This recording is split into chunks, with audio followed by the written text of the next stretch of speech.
তার নামও ছিল না, পরবর্তীতে তাকে ইনক্লুড করার জন্য এই মামলাগুলো দেওয়া হয়েছে। মূল কথাটা হচ্ছে যে তার কাছ থেকে কোনো টাকা পয়সা উদ্ধার করা হয় না। এটা কিন্তু আজকে যে আপিল বিভাগে যে সরকার পক্ষ থেকে তারা নিজেরাও বলেছে এবং আমরা বলেছি যে তারেক রহমানের যত মামলাই হয়েছে সবগুলাই উদ্দেশ্যপ্রণোদিত এবং রাজনৈতিক উদ্দেশ্যপ্রণোদিত। সেই কারণে তিনি খালাস পেতে পারেন এবং আদালত আজকে 4টি মামলায় ডিসমিস করেন।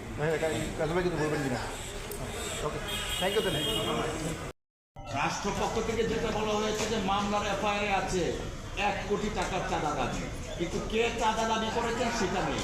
জনাব তারেক রহমান সাহেবকে সেই মামলায় সোনালিশ দেখানো হয়েছে, টাকাগুলো কোথায় গিয়েছে সেই হদিশটাও নেই। অর্থাৎ অভিযোগ করছে টাকা আদায়, কে আদায় করেছে সেটা নেই, বা তারেক রহমান সাহেবের নামটা দিয়েছে। এবং আপনারা জানেন এই একটা মামলায়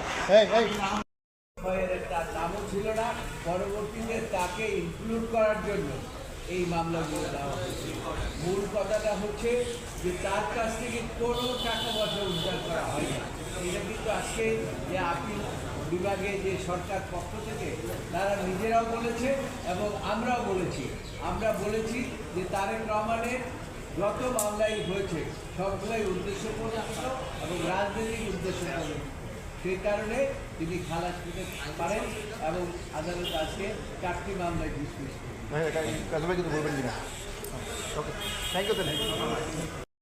রাষ্ট্রপক্ষ থেকে যেটা বলা হয়েছে যে মামলার এফআইআর আছে 1 কোটি টাকার চাঁদা দাবি, কিন্তু কে চাঁদা দাবি করেছেন সেটা নেই।